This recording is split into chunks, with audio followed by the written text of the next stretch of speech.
This is John, a 43-year-old man from Ohio. Like many people around him, John is overweight. He works long hours in a sedentary office job and is bombarded every day by adverts for cheap, high-calorie junk food. To John, being overweight feels inescapable. He's tried everything: diets, going to the gym, walking to work, but when he stands on the scales, nothing changes. John isn't alone. With more than 75% of the adult population overweight or obese, his condition feels like an inevitable reality of American life. But what if I told you that all of that is about to change? Right now, there's a class of drugs quietly doing something that no diet, no exercise plan, no public health campaign has ever managed to do. Ozempic and drugs like it could make 50 million people around the world significantly thinner by 2030. And in the US alone, we're talking hundreds of millions of pounds of fat lost every single year. That number is so big that Jefferies, the investment bank, estimates US airlines could save $580 million a year just on fuel because their passengers weigh less. With 50 million people globally expected to be taking these drugs by 2030, they could drive a health revolution that seriously affects our relationship with food, alcohol, nicotine, you name it. So in this video, we ask what that post-Ozempic world actually looks like, whether it's achievable, and whether these drugs represent a genuine new beginning or just the next chapter of a really dystopian status quo. I'm Cam from 2 and 20, and this is Ozempic, low-calorie capitalism.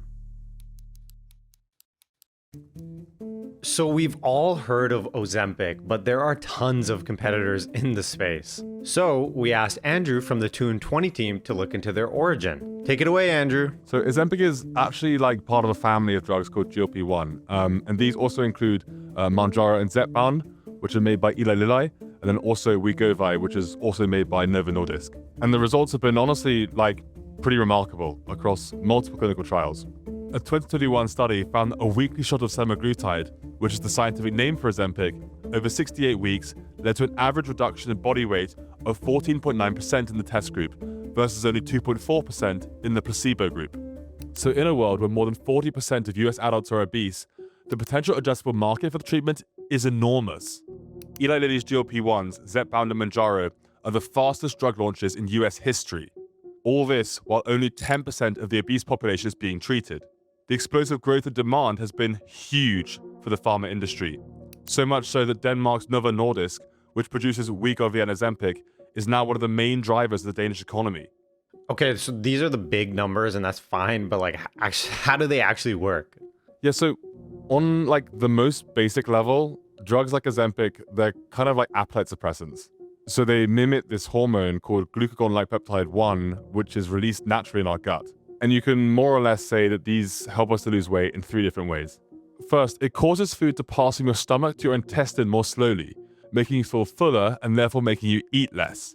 Second, it limits the production of glucagon, a hormone which raises your blood sugar. And reducing these spikes of high blood sugar helps to reduce cravings to eat. And lastly, it encourages the production of insulin, which makes it easier for your body to burn fat effectively. And the important net result, though, is that you eat less. According to a study funded by Novo Nordisk, 12 weeks of GLP-1 injections led to a 25% reduction in daily calorie intake by patients, or around 725 fewer calories per day. So that's not just affecting how you're snacking, but also how you're spending. And with GLP-1 patients in the US alone expected to grow from 13 million this year to 30 million by 2030, this could change the entire economy. Okay, so when you're saying low-calorie capitalism, what does it actually look like? When I think of industries getting absolutely destroyed by this, the first to go, it definitely has to be food and beverage, right? Yes, exactly. So analysts at JP Morgan actually forecast that the rollout of the drugs will reduce US food and beverage spending by $55 billion between 2030 and 2034. But the key thing is that before you go and dump all your food and beverage stocks, it's also important to understand that they don't just eat less, but they also eat differently. There's already some evidence to suggest that taking GLP-1s puts you off eating salty, fatty snack foods more than it does sweet foods. And this is obviously bad news for your beloved junk food brands. A 2025 analysis by equity research firm Redburn Atlantic forecast that McDonald's could lose up to 28 million customer visits, resulting in a revenue loss of $482 million per year. It's not even just food. One medical study in The Lancet even found that Ozempic reduced alcohol consumption in male and female rats. And yet, I also didn't realize that lab rats were getting drunk for science. But anyway. Another study published in March this year found that type 2 diabetes patients who took GLP-1s were 18% less likely to develop an alcohol abuse problem, 20% less likely to become dependent on nicotine, and 25% less likely to develop problems with opioids, amongst other vices. And while I'm obliged to give you the obvious disclaimer that obviously correlation doesn't equal causation, the conclusion from all of this is clear.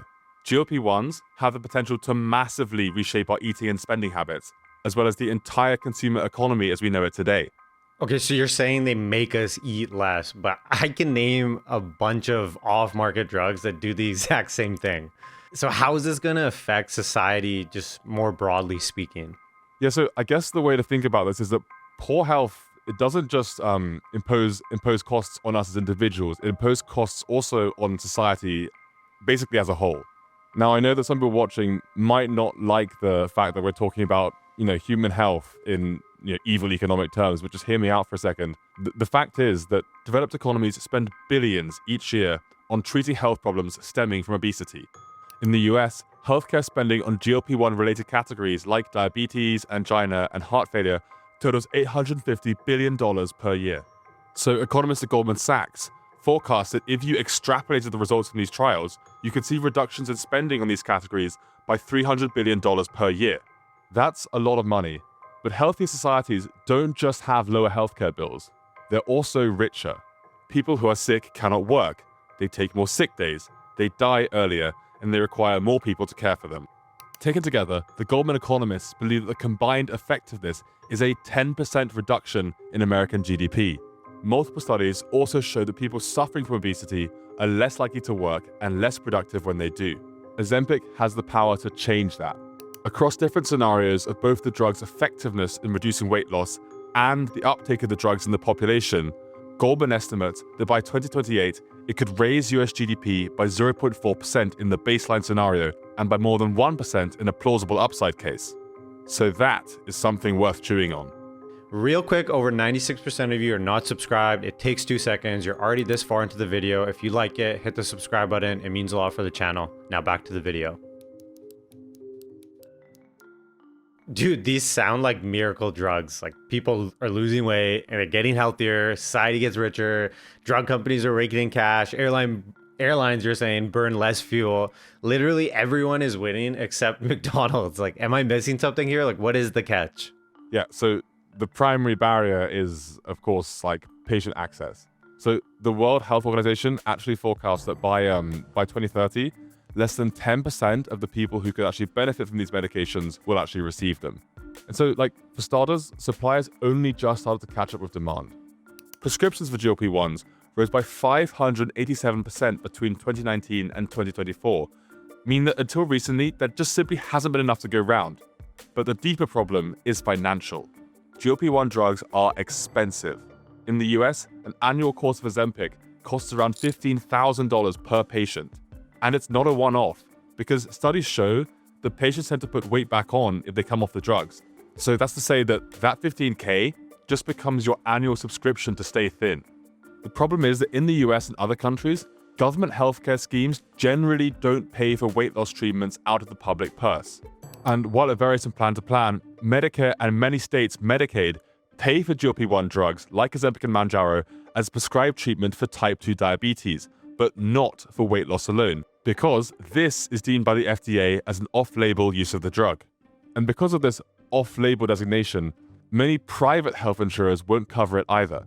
Across the US, UK, Canada, and in EU countries like the Netherlands and Germany, the government generally only pays if it's for diabetes. Now, there are some exceptions. Wegovy and Zepbound have been approved on-label for weight loss in the UK, but only for a small number of patients. In the US, they can be covered by Medicaid, but only in 13 US states. However, the bigger picture is still that only a fraction of people currently on GLP-1 drugs in the US for weight loss are covered by state health insurance. And it's the same situation in the UK, where around 90% of people who currently take GLP-1 drugs pay for them privately. Wait, so you're saying this is just about regulatory guidelines? Like, why can't the regulators just change the guidelines then? Well, the answer to that's actually pretty simple because it would literally bankrupt public health insurance systems. According to an analysis by American economists Jonathan Gruber, Brian Dees, and Ryan Cummings, if all of the 40% of Americans who are obese took these drugs at current prices, it would cost US taxpayers more than $1 trillion per year. Even if we assume that taking these drugs reduces the cost of treatment of diabetes and obesity by the $300 billion you mentioned earlier, that still means that the net cost to the taxpayer is around $800 billion per year. That's almost the same amount that the government spends on the entire Medicare program annually. The reality is that until GLP-1s get cheaper, mass provision under public health insurance is just going to be unaffordable. So when is that going to happen then? It's complicated. So lowered prices for these drugs are definitely coming. The patent for Ozempic will expire in China, India, Turkey, Brazil, and Canada this year, which will pave the way for much cheaper generic competitors. But in many countries, they're going to remain under patent for years to come, maintaining an artificial monopoly that holds up prices. In the US, UK, and much of Europe, the patents covering Ozempic won't fully expire until the early 2030s, with generic competitors not expected to enter the market until 2033. The Trump administration has signed deals with Novo Nordisk and Eli Lilly to reduce the cost of injectable GLP-1s to $350, as well as to roll out oral Wegovy pills for $150. And this will reduce the amount Americans shell out to Big Pharma for the drugs, as you can see in Novo Nordisk's tanking share price. But it's only a baby step towards truly democratizing access to these therapies. Poverty and obesity are strongly linked. People on tight budgets are more likely to rely on highly processed, unhealthy foods, and much less able to afford expensive gym memberships or have time for workout regimes. So until the government steps in to pay the bill, who actually gets to take Ozempic? You guessed it, the rich. All right, so this brings us to our final point. GLP-1 drugs represent a breakthrough in obesity treatment, but unfortunately not prevention. They don't change the underlying fact that we live in an economic system that bombards people with ads for sugary processed slop. And where eating healthy, natural foods is way too expensive for a huge share of the population. Sadly, obesity is a product of both individual choices and our societal structure. But instead of going after the big corporations who make millions off selling junk food to poor people or trying to solve the root causes of health inequality, we create magic pills to stop them from eating like crap and charge $15,000 a year for the rest of their life to stay healthy. In a nutshell, these groundbreaking treatments are unavailable to the groups who just need it the most. Let's be clear, Ozempic works, we get that. But it's about finding that balance between supporting innovation and access. It's about deciding whether we're better off treating the symptoms of health inequality or preventing them altogether. And until we do that, it's Ozempic for the rich and body positivity for everyone else. Enjoy that food for thought.